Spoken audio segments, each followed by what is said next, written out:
first ever factory outlet, Chandanagar, Mukunda Jewelers, opening soon. No making charges.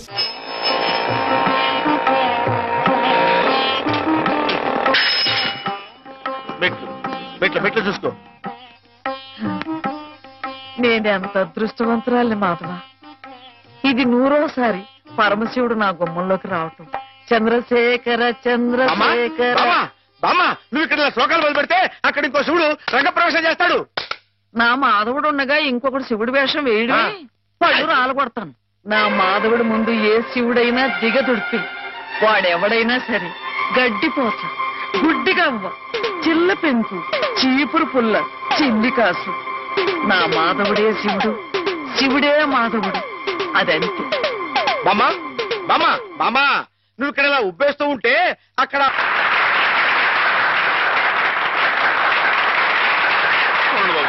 నాలుగు మొక్కలు మాట్లాడి అందరికీ నమస్కారం అండి బాబు.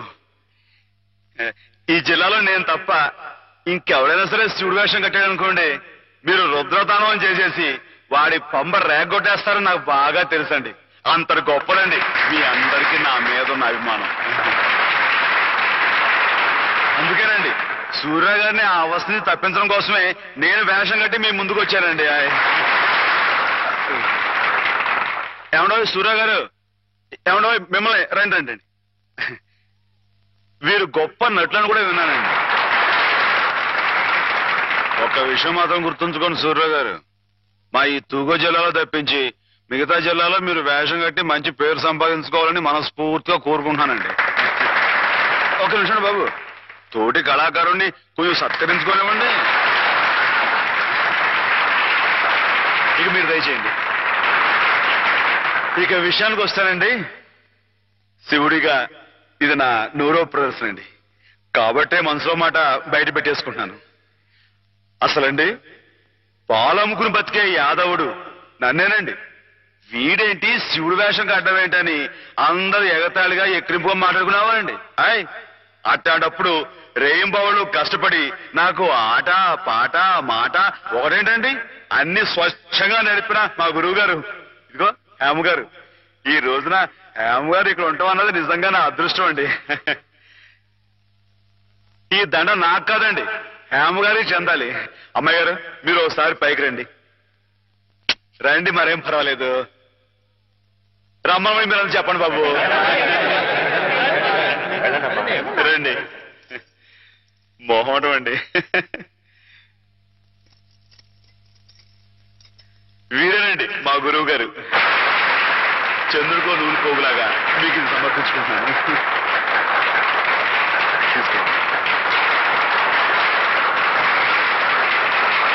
ఏమిటిది మాధవ, ఇలా స్టేజ్ మీదకి పిలవడం, ఈ పొగడతలు నాకు చాలా సిగ్గేసిపోయింది తెలుసా.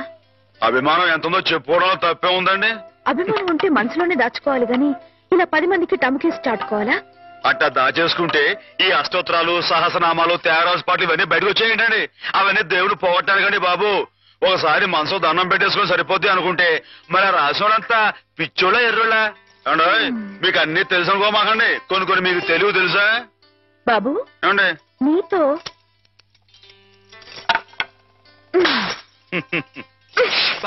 శివునిలో కొట్టకూడదండి.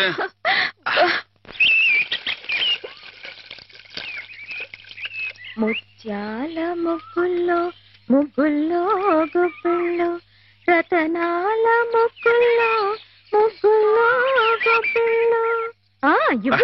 నేను వచ్చిన పని చెప్పడమే మర్చిపోయాను అమ్మాయి గారు. పొద్దునే పాలు పోయడానికి కానీ పార్థమ్మ గారి ఇంటికి వెళ్ళాను కదండి. ఆవిడేమో ముగ్గు తొక్కడం వెళ్ళావా, ఈ రోడ్డు నీ బాగుంది అనుకున్నావా? జోగులేస్తున్నావా? నీ మొహం పెరగైపోతా ఉన్నావు. మాటలు జాగ్రత్తగా రాని, నా మొహం పేడలా కనబడుతుందా? మళ్ళీ జోగులేస్తున్నావా? ఈసారి నిజంగానే పెరగైపోతురు. అమ్మాయి గారు ఆపారు కాబట్టి పాస్ అయిపోయావు. దమ్ములు లేవని చెప్పవా?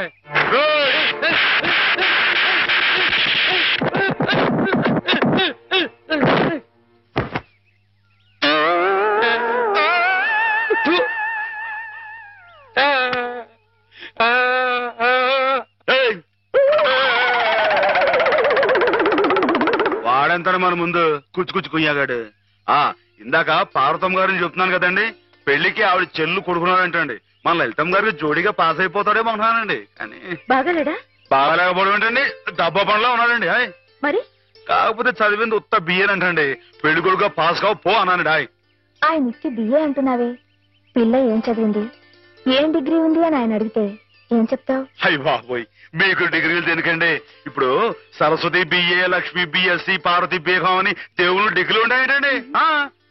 మీరే విద్యుల తల్లి, మీకు డిగ్రీ లేకపోయినా పాస్ అయిపోతారండి. అక్క ఎక్కడి నుంచి ఎక్కడికో లింకులు పెట్టేయడంలో మొనగాడు మాధవ. అతనితో మాట్లాడి నువ్వు గెలవలేవు గాని నువ్వు ఊరుకో. ఏం మాధవ, ఈ బడాయి మా పిల్లలు కూడా నేర్పుతున్నావా ఏమయ్యా? ఏంటండి మొత్తానికి మన ముగ్గే పెద్దదిగా ఉండాలని పట్టుదలతో వేస్తున్నట్లు? ఊరికేంటండి, ఈ సంక్రాంతి పండక్కి మొత్తం మన తూర్పు జిల్లాలో ఎవరింటి ముందు ఇది పెద్ద ముగ్గు కనపడకూడదు అంతేనండి. హాయ్ ఎలా ఉందండి? బానే ఉందిలే. మీకు అంతగా పాస్ అయినట్లేదు. పాస్ అయిందిలేవయ్యా. పాస్ అయితే ముగ్గు మీద ఓ పద్యాన్ని వదులుకోండి. ముగ్గు మీద పద్యమా?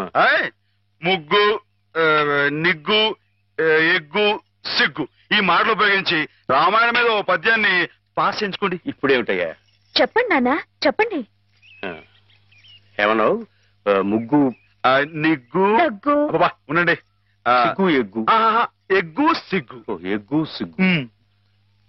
కలికి సీతమ్మ కంటిలో కలల ముగ్గు, కలికి సీతమ్మ కంటిలో కలల ముగ్గు, అయ్య రామయ్య మేనిలో అలల నిగ్గు, శివధనుస్సుకు తొలి ఎగ్గు, శివజారి శిరసు వంచిరి నృపులెల్లా సిగ్గు సిగ్గు. ఏమిటి తమ రాసిన 20-25 పుస్తకాలు ఆయుత్తులవేనా ఆకాశులవి? నేల మీద వాళ్ళకి ఎవరికి అర్థం కాకుండా. అయినా ప్రస్తుతం జనానికి కావాల్సింది బూతులు గాని నీతులు కాదయ్యా. అమ్మాయిని అంగాంగం వర్ణిస్తూ రాయింది ఎగబడి కొంటారు, అంతేగాని ఆమెని కోయిలని వర్ణిస్తూ రాస్తే ఎవరికి అర్థం అవుతుంది, ఎవరు కొంటారు? అదిగో కోపం వచ్చేస్తుంది. ఈ ముక్కు మీద కోపం లేనయ్యా, నువ్వు ఉన్న ఉద్యోగం పోగొట్టుకున్నావు. అదేగాని ఉంటే నెలకింత జీతం డబ్బులు వచ్చేవి, మొహం ఇలా దీనంగా పెట్టుకు తిరిగి చెప్పరు తప్ప. మీరు రమ్మని కబురు పెట్టారని వచ్చానే కానీ ఇలా నీతులు చెప్పించుకోవడానికి రాలేదు అంటారు. నిజమే, మీకు చెప్పేంతట వాడినా నేను. చూడండి రాజు గారు, మీ పుస్తకాలన్నీ అచ్చొత్తించడానికి అయ్యే యావత్ ఖర్చు నేను పెడతాను. దానికి ప్రతిఫలంగా వీటి మీద నాది పెద్ద కలర్ ఫోటో అచ్చు వేయించి వీటి దాకా అంకితం ఇవ్వాలి. ఆగండి మరి. అలా చేశారనుకోండి, వీటిని గ్రంథాలయాలన్నీ కొనే ఏర్పాటు నేను చేస్తాను. విషయం చెప్పండి. దానికి వస్తున్నానుండు. ఏమి లేదు రాజు గారు, మా వాళ్ళు భూతు భాగవతం అని ఒక నవల రాశారు. అబ్బో మహారంజుగా ఉందండి. దాంతో పాటు వీటిని జతపతి తోసేద్దాం. దాన్ని కావాలనుకునేవాళ్ళు వీటిని కూడా సచ్చినట్టు కొందిరుతారు. ఏమంటారు? ఏమనమంటారు రాయుడు గారు? బూతు కథలతో జతపరిచి అమ్మితేనే తప్ప అమ్ముడు గాని హీనదశగా నా కవిత్వం చేరుకున్నందుకు గర్వపడుతున్నాను అనమంటారా? హాపాత మధురమని మహాకవులు స్తుతించిన సాహిత్యం నానాటికి అశ్లీలమైపోతున్నందుకు ఆనందిస్తున్నాను అనమంటారా? ఏమనమంటారు? అదిగో అదిగో మళ్ళీ కోపం వస్తుంది. వస్తుంది రాయుడు గారు. తల్లిని తిడితే కొడుకు కోపం రాక మానదు. క్షమించండి, నా పుస్తకాలు మీకు అంకితం ఇవ్వలేను. అయితే ఈ జనంలో మీ పుస్తకాలు అచ్చుకావు. కాకపోయినా పర్వాలేదు రాయుడు. నా ఒంట్లో ఇంకా జీవం ఉంది, నా రక్తంలో ఇంకా బలం ఉంది. చేత్తో రాస్తాను. చచ్చిపోయేలో 10-15 ప్రతుల్ని తయారు చేయలేకపోను. వాటిని బూతు పుస్తకాల మధ్యన కాక పిల్లలు చదువుకునే ఎక్కాల పుస్తకాలతో జత చేసి పంచిపెడతాను. అక్షరమైన అక్షరం అమ్మ స్వరూపం భావించే ఉదాత్తుడికి ఉచితంగా సమర్పించుకుంటాను. ఇదే నీ అక్రమ. అదే నా తుది శ్వాస మాట కూడా. బాలరసాల సాల నవపల్లవ కోమల కావ్యకన్యకన్ కూళలకిచ్చి పడుపు కూడు భుజించుట కంటే సత్కవులు హాలికులైననేమి అని ప్రశ్నించిన పోతన మా కులం వాడయ్యా, కవి కులం వాడు. అది గుర్తుంచుకో. అమ్మాయి గారు, ఆ పదాలు మళ్ళీ ఒకసారి వినిపించండి. ఎన్నిసార్లు చెప్పాలి? ఔరా అమ్మక చెల్ల ఆలకించి నమ్మడమెల్లా అంత వింత గాథల్లో ఆనందలాల. అయ్యగారు పెద్ద పెద్ద మాటలతో పుస్తకాలు రాయడమే కాకుండా ఈ చిన్న చిన్న మాటలతో ఇది ఎంత బాగా రాశారండి బాబు. అందుకే నువ్వేదో నాటకం కట్టి పాడు చేద్దంది. కరెక్ట్ అమ్మాయి గారు. ఏంట్రా జోకులేస్తున్నావా? మొహం పిడకైపోద్దు. ఏమండో మనంత తేలిగా అంచనా వేయకండి. ఈ తూగో జిల్లా మొత్తంలో పల్లె పాటల్లో మనమేనండి ఫస్ట్. 9 పాటల దగ్గర నుంచి తంపుడు పాటల దాకా, కోళ్ళమ్మ పాటల దగ్గర నుంచి కోళ్ళమ్మ పదాల దాకా మరి అనుకోకండి. ఏమిటమ్మా ఇద్దరు గీతలు ఆడుకుంటున్నారు? ఏం లేదు బాబా, మన అమ్మాయి గారి బావగారు లేరు శ్రీపతి గారు, ఆరి కాలేజీలో జానపదాల పోటీ మన అయ్యగారితో పాట రాయించి ఆరి పిల్లలతో పాడేద్దామని శ్రీపతి గారు అంటేని నేనేమో రాగం కదా అయిపోయి.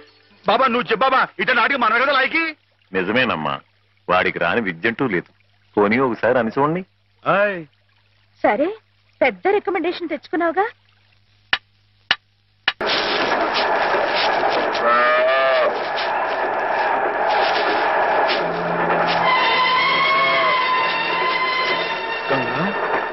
ఏంటమ్మా ఏమైంది?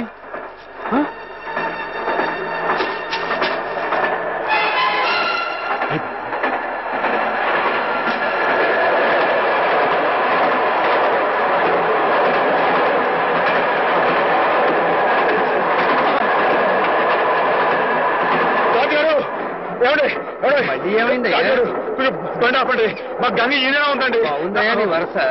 పొద్దున ఆవుని గడగాలి ఆఫ్ చేయమన్నా ఆఫ్ చేశాను, గడ్డి కావాలి ఆఫ్ చేయమన్నా ఆఫ్ చేశాను. ఇలా దోవ పొడుగున ఆపుకుంటూ పోతే నా ఉద్యోగం అవుతుంది. అది కదండి, మీరు అట్లా మాట్లాడి ఎలా చెప్పండి. ఫుల్ ఒడ్లో ఉన్నాయి. ఈ ప్రదేశం అంతా మంచిది కాదు, బండి పొడదొకలు కూడా ఉన్నారు. కావాలంటే డ్రైవర్ అడిగి ఆఫ్ చేయమంటే ఆఫ్ చేస్తా. అలాగేనండి.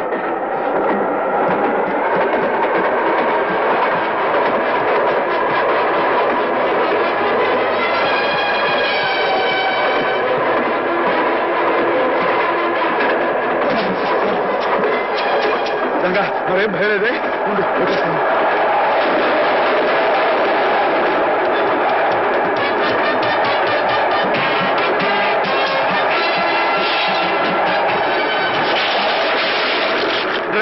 ड्राइवर साहब गाड़ी रुकिए। क्या बात है? हमारा गाय पेट दर्द होते हैं। बड़ा अल्लाह है, घबरा मत।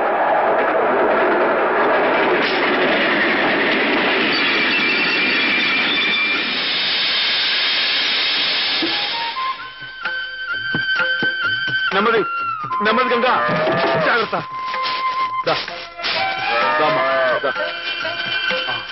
జాగ్రత్త.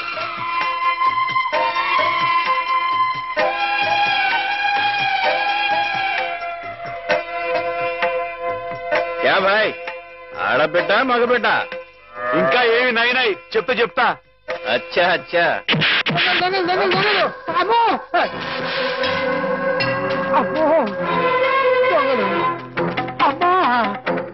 ఏంటండి ఏమైంది? దొంగలు బండి లూటీ చేసేస్తున్నారు.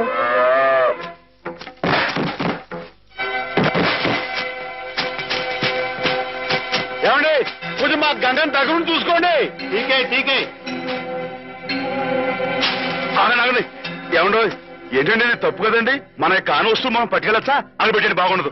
అడ్డులేవా? చెవికి పోగులున్నాయి, లోహుగా చూస్తున్నారా? నాతో పెట్టుకోవద్దండి, మొహం పిడకైపోద్దా అనుకున్నారు.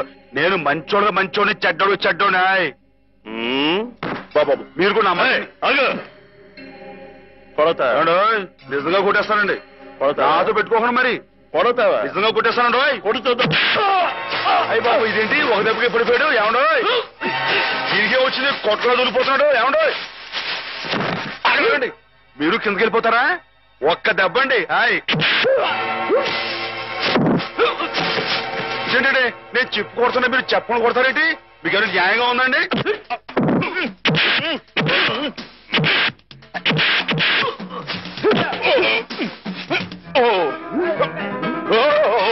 ఎవడో చేస్తానండి బాబాయ్, పడిపోతారండి. బాబోయ్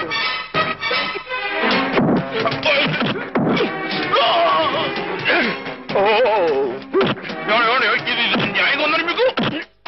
నన్ను చేస్తారా? నన్ను ఎవడో చేయలేకండి బాబు. అయ్యో ఎవరి చేయలేదు, చాలా లోటుకుందండి బాబు. ఎవడో నా మాటనండి. రాని మీరు వచ్చండి. అమ్మా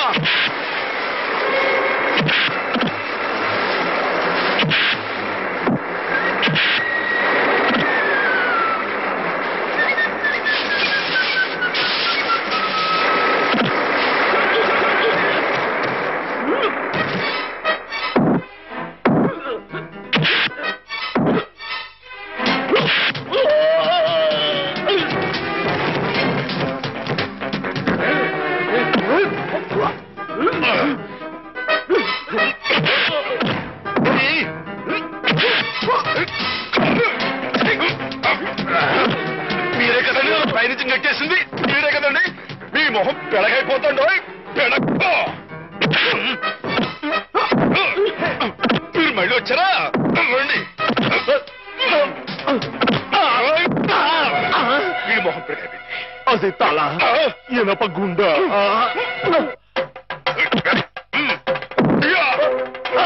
అమ్మనా రాయిచ్చు కొట్టారంటే మీ బాబు గుర్తొస్తాం అనుకున్నారు.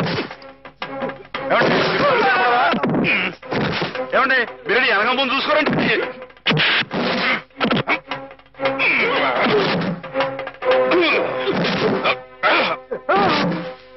మీరెందుకంటే బ్యాలెన్స్ మీరు పడుకోండి.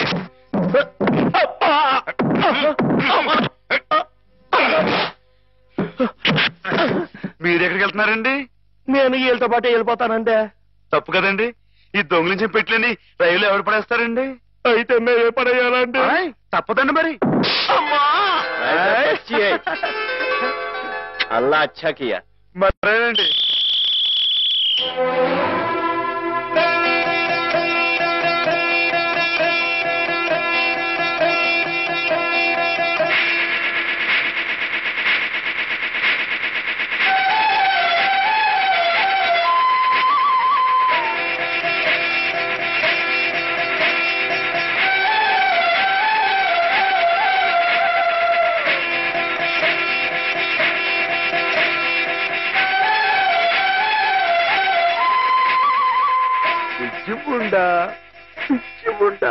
నీ పేరు నర్మదా. బాగుందన్నమాట.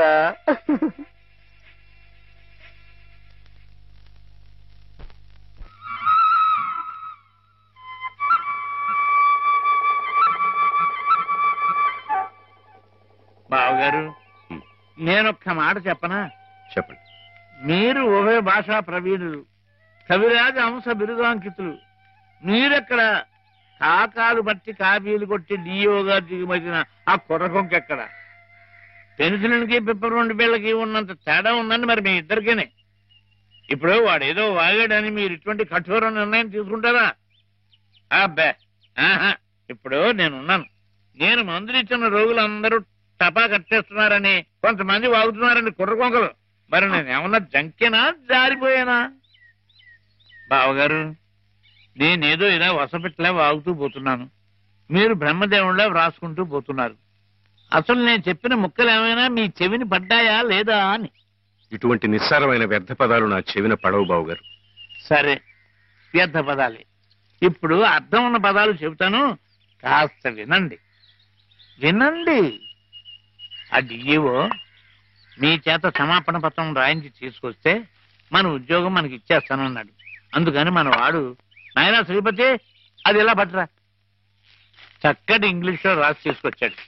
రే నాయనా, ఆ క్షమాపణ పత్రం మామయ్య గారి చేతిలో పెట్టు, సంతకం పెట్టేస్తారు. నా చేత క్షమాపణ పత్రం రాయించి మనడానికి ఆ డిఈఓ ఎవరు? నా తరఫున రాసి తేవడానికి మీరెవరు? ఎవరంటారేమిటి బావగారు, మీ చెల్లెలు మొగుడిని సత్యరాజుని, ఆర్ఎంపీని. రేపో మాపో మీ అమ్మాయిని ఇచ్చి మా అబ్బాయికి చేసుకోబోయే వియంకుల్ని. బంధుత్వం అంతవరకే పరిమితమై ఉండాలి బావుగారు.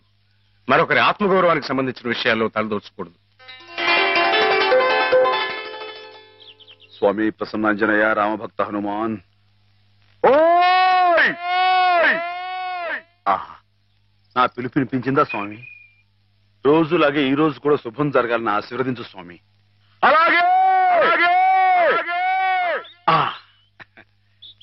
నేను ఇలాగే కాగితాలు ఖరాబు చేసే వ్యర్థ కవిగా మిగిలిపోతానని మీ భయమా బావుగారు? నా ఉద్యోగం పోయి జీతం భత్యం రాకపోయినా సరే నేను రాసిన పుస్తకాలన్నీ మీ అబ్బాయికి వరకట్నం కింద సమర్పించుకుంటాను. అంతేగాని డిఓ మాట ఎత్తొద్దంటారు బావగారు. మీరు అలా చూడకండి బావగారు, మీరు అలా చూస్తే నాడు ఎక్కడ దొరుకుతుందో తెలియకుండా పోతుంది. బాబుగారు, బాబుగారు, మీరు గృహప్రవేశానికి ముహూర్తం టైం పెట్టింది 8 గంటల 7 నిమిషాల కింద చెప్పాను కదయ్యా. అయితే అటే టైం లేదు కదండి. దీవించండి, చిరంజీవి. మీరు కూడా దీవించండి. చిరంజీవ వెళ్తాం గారు. గృహప్రవేశం అంటున్నాడు వీడు, ఇక్కడ ఇంకో ఇల్లు ఏమైనా కట్టాడండి బావగారు? నేనేమనలేదు. ఏమండి, నాన్నగారు మామూలుగా లేరు, మామయ్య గారు ఇంకా మామూలుగా లేరు. కారణం ఏమంటుందంటారు? ఏముంది, కొత్తగా వచ్చిన డిఈఓ గారు నాన్నగారిని తప్పు పట్టారట. ఈయనేమో నువ్వెంత నీ ఉద్యోగం ఎంత అని రాజీనామా చేసి వచ్చేశారు. మనిషికి ముక్కు మీదే ఉంటుంది కదా కోపం. కోపం ఏంటండి, అది ఆత్మగౌరవం అండి. ఆయన చదువుకున్న మనిషికి ఆ మాత్రం ఉండటం అనేది అదొక అలంకారం అండి. ఆయన తప్పడానికి ఆ డిఈఓ అండి. ఆడు ఎక్కడ ఉంటాడో చెప్పండి, ఈ దుచ్చు కొట్టారంటే పైకి పాస్ అయిపోతాడు. మాధవ, తీసుకోండి. ఇప్పటికి జరిగిన అల్లరి చాలు, ఇంతటితో ఆపేయండి. అలాగేలేండి. అవును, నువ్వు వెళ్ళిన పనేమైంది? క్షేమంగా వెళ్ళి లాభంగా వచ్చేసానండి. హాయ్ ఏమండి, మీరు అలా వచ్చి హారతి ఇచ్చేస్తే నాన్నగారు పెట్టి ముహూర్తానికి గృహప్రవేశం అయిపోతండి. రండి. మావయ్య శ్రీపతి వచ్చారు, నాకు పనుంది. నువ్వు హేమని తీసుకెళ్ళు. అలాగేనండి. హేమగారండి పైనుంది. హేమగారు, ఏమండో హేమగారు, ఏమండో హేమగారు. అరే, పార్వతీ పరమేశ్వరులు ఇద్దరు జంటగా ఇక్కడే ఉన్నారు. ఇద్దరు కలిసి మా ఇంటికి వస్తారండి. ఓ చిన్న శుభకార్యం ఉంది. నాకు కుదరదులే మాత్రం. నిన్ననే ఉద్యోగంలో చేరాను. రెండో రోజు ఆలస్యం చేస్తే బాగుండదు. కాలేజ్ లో డెమాన్స్ట్రేటర్ గా చేరారు బావా. అత్తగండి, మరి డిమాన్స్ట్రేషన్ అంటే తక్కువ ఏంటండి? డెమాన్స్ట్రేటర్. అదేనండి, అదంటే ఎంత పెద్ద ఉద్యోగం అండి. మరి అదంతా మరి మా హేమం కూడా అదృష్టం అండి. అది ముహూర్తానికి టైం అవుతుంది. ఇప్పుడు మీరు రాకూడదండి. హేమ, నువ్వు వెళ్ళు. రండమ్మా గారు, రండి. గంగండి, ఇది నర్మదండి, మొన్నే రైల్లో పుట్టిందండి బుచ్చిముండ. ఇది యమున, సరస్వతి. వీరు హేమ గారు, మా బాబు గారు అమ్మాయి గారు. అంటే నా గురువు గారు, మీకు గురువు గారే. చూసారండి వీడి సంస్కారం, మీకు నమస్కారం చేస్తున్నాయి. జ్ఞానం ఉన్న పశువులండి. అవును, హర్యానా నుంచి తీసుకొచ్చానంటున్నావు. నీకు హిందీ రాదని వాళ్ళు నిన్ను మోసం చేయలేదు కదా? ఏమండో, మనం అంత తేలిగ్గా మోసపోవండి. మనం వచ్చాని హిందీ में बात करके వాళ్ళందరూ दरदर किया है. क्या बात किया? कैसे बात किया? किया क्या? मैं तूगो जिला वाला हूँ. जिस जिले में गोदावरी बहती है वहाँ हूँ. ये अम्बा कितना बोला, वो 5000 बोला, मैं 2000 बोला. वो 5000 बोला, मैं 2000 बोला. वो 5000 2000 5000 2000 5 2 5 2. वो जावे बोला. నువ్వే పోరా బోలా. వాడు పల్లెటూరు బోలా. మై పల్లెటూరు, तू पलटू है, तेरा बाप पलटू है, तेरा ताता पलटू है, तेरा मुताता पलटू है. वाडू बोला, संतान रे, हम किसी से कम नहीं. यादव की बारात भाभी दोस्ती है, जिस देश में गंगा बहती है. हम तेलुगु बेटा है रे, कुत्ते कमीने बोला. वाडू गजगजगजला हुआ. मेरा काल पकड़ा, मेरा हाथ पकड़ा, मेरा काल पकड़ा, मेरा हाथ पकड़ा. मैं नहीं छोड़ा. నేను తంతా रहा. वाडू काला बैरान खा गया. वो बस 2000 बोला. मैं ठीक बोला. पैसा लिया. अम्बा